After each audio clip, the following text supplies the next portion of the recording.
Secretary of the Treasury walked into Congress today seeking unprecedented new powers for the federal government to oversee aspects of the financial world it has never had before.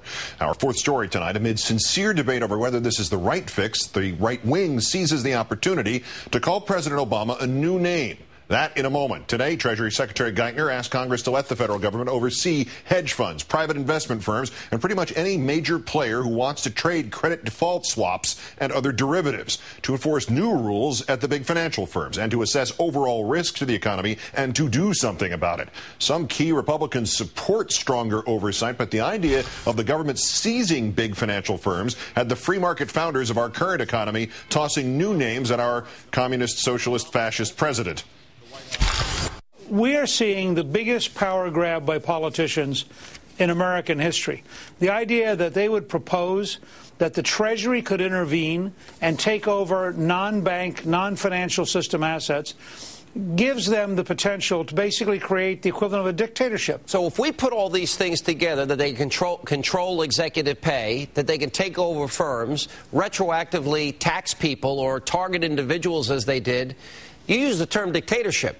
That moves America towards a dictatorship? Sure. Look, it absolutely moves you towards a political dictatorship.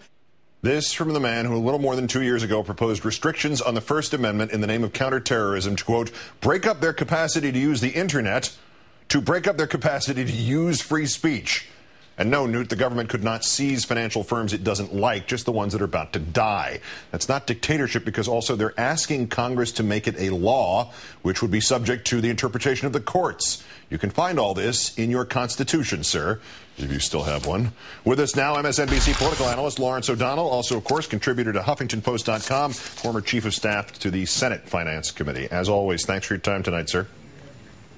Good to be here, Keith. Scott Talbot told the LA Times that government power to take over dying financial firms was, quote, an appropriate response to the crisis. He is the chief lobbyist for the Financial Services Roundtable, which, surprisingly enough, represents big financial firms.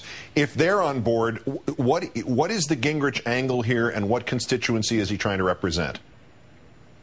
Well, Gingrich is trying to fill a vacuum in Republican leadership in the Congress. That vacuum was clearly displayed in your first segment tonight, Keith, with John Boehner out there trying to do a press conference pretending that they have an alternative budget and being basically ignored.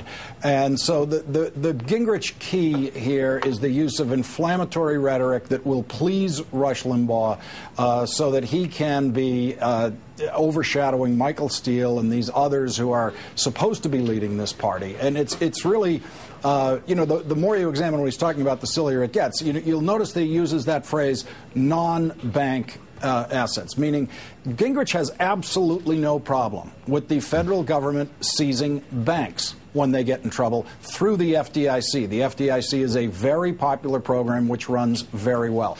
What Timothy Geithner is asking for, he's asking the democratic institution of the Congress to vote on in a very non-dictatorial way, basically extending that kind of financial supervision to these new financial entities that were not contemplated at the time that the FDIC was established.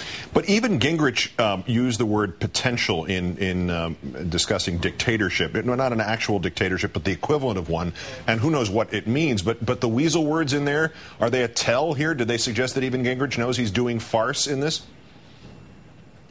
Yes, I mean, Gingrich does know the meaning of the language that he uses, but he wants to push it as far as he can. He knows that there is no one out there right now for certainly the right wing of the Republican Party and the base of the Republican Party to be cheering for, and that they're watching things happen that they're not sure of, they don't completely understand. And if Gingrich can come on and tell them it's socialism, it's dictatorship, he can be the leader of where we go from here. We know he's expressed public interest in running for president 4 years from now. This is part of that game. To the substance of this, in his opening remarks, Mr. Geithner never mentioned the rampant deregulation of the recent years, and rather than reestablish the wall that President Roosevelt built, which separated the traditional banks from the high rollers, the president and the secretary apparently want instead to start treating the high rollers the same way we treat the traditional banks. Is there a reason not to return to the Roosevelt model? Well, there's a little bit of toothpaste out of the tube situation here. But what happened is, in the late 90s, led by Republican congressional chairmen, pushing what they called the Financial Services Modernization Act, this allowed the current situation to develop. And Bill Clinton signed that bill. It was also supported by Chuck Schumer and others who were interested in getting what Wall Street wanted.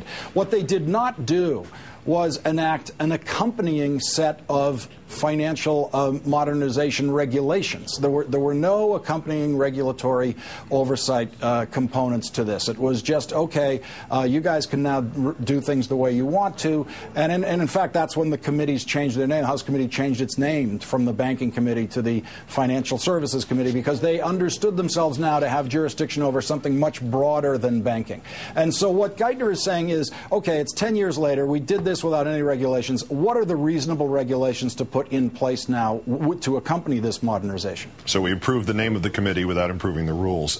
That's government in action right there for you. Lawrence O'Donnell of the Huffington Post and MSNBC. As always, sir, great. Thanks for your time tonight. Thanks, Keith.